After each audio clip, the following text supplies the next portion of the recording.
పిల్ల నువ్వు అమాయకురాలివి. ఆ పెద్ద మనిషి అభిమానంగా కానికిస్తే నువ్వెందుకు వద్దన్నావు? ఎవరైనా ఆపదలో ఉంటే ఫలితాన్ని ఆశించే సహాయం చేయాలా? నువ్వు ఆయనకి ఉపకారం చేశావు.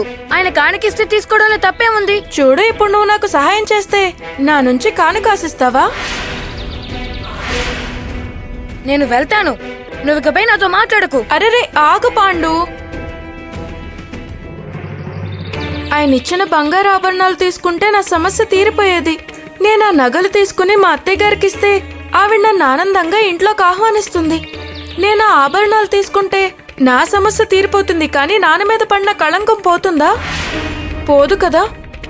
పాండు, నా నగలు దొరికితేనే నాన్న మీద పడ్డ కళంకం పోతుంది. నాకు నమ్మకం ఉంది. నా స్నేహితుడు నా పాండురంగడు నాకు ఖచ్చితంగా సహాయం చేస్తాడు. నాకేం వినాలని లేదు. పాండు, నువ్వు నన్ను వదిలి వెళ్ళిపోతావా? లేదంటే ఏంటి ఇక్కడే నిలబడమంటావా? పదా నీ నల్లడి దగ్గరికి. అంటే నువ్వు కోపగించుకుని వెళ్ళిపోవట్లేదు కదా? సరే, మనం ఆలయంలోకి వెళ్ళి పాండురంగడిని అడుగుదాం. పద.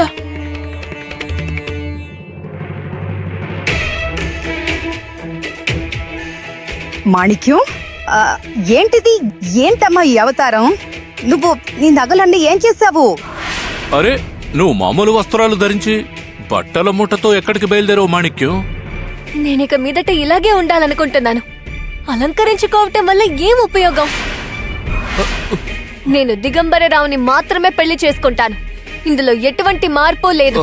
కానీ మా ఇద్దరికి పెళ్లి చేసే ఆలోచన మీకు లేదని నాకు అర్థమైపోయింది. మాణిక్యం, ఎందుకిలా మూర్ఖంగా మాట్లాడుతున్నావు? మీ చర్యల్ని చూస్తే స్పష్టంగా తెలుస్తోంది. నా సుఖ సంతోషాల గురించి, నా ఇష్టాల గురించి మీకు అనవసరం. మీకు మీ పట్టుదలే ముఖ్యం. అరే, అత్తయ్య గారు ఇంటికొచ్చి నిశ్చితార్థం జరుపుదామంటే మీరు ఏం షరతు పెట్టారు? వేడుకకి మావయ్య గారు రావాలని. అంటే మీ ఉద్దేశం నిశ్చితార్థం జరగకూడదని. దిగుతో నాకు పెళ్లి చేసే ఆలోచన మీకు అస్సలు లేదు, అంతే కదా? నాకు మీరు పెళ్లి చేయకండి. నేను దిగంబరరావు ఇంటికి వెళ్లి అక్కడే ఉండిపోతాను. పెరట్లో పాకలా ఉంటాను. మిగిలిపోయిన అన్నం తింటాను, అంట్లు తోముతాను. మాణిక్యం, అలా అనకమ్మా. వద్దొద్దు, నా కోసం మీరు దిగి రాకండి. మీరు సుబేదరన్ కదా, ఎవరి ముందు తల వంచకూడదు. తీసుకో అమ్మా. నువ్వు నాకు వేసిన నగలన్నీ ఇందులో ఉన్నాయి. మీరు ఎలాగో దిగుతో నాకు వివాహం జరిపించారు. ఇక ఈ ఆభరణాలతో నాకు పని ఉంది. ఎట్టి పరిస్థితుల్లోనూ వెనక్కి తగ్గకండి. మనోరమ్మ గారిని ఎలా అవమానించాలో, ఆవిడ మీద ఎలా ప్రతీకారం తీర్చుకోవాలో బాగా ఆలోచించండి. నేను సవతిగా అక్కడుంటాను. చాలు, ఆపు. మాణిక్యం, నువ్వు ఇంకొక్క మాట కూడా మాట్లాడుకు. ఇప్పుడు నువ్వు ఇంట్లో నుంచి అడుగు బయట పెట్టావంటే నేనుండను.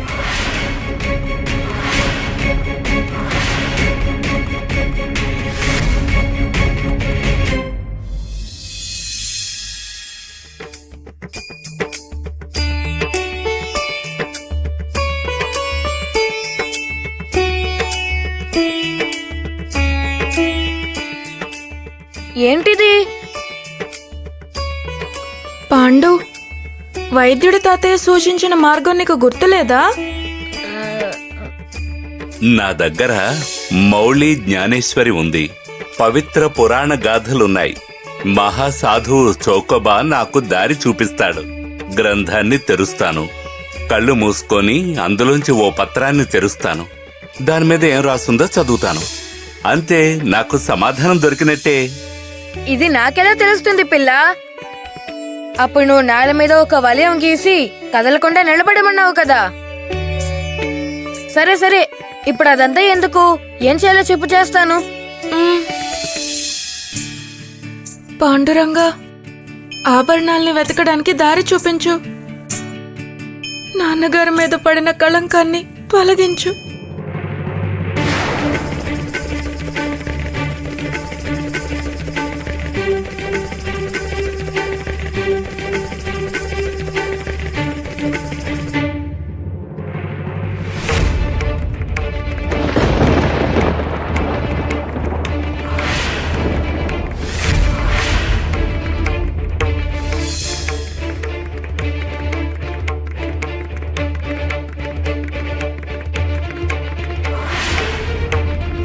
పిల్ల, అక్కడేం రాసిందో త్వరగా చదువు.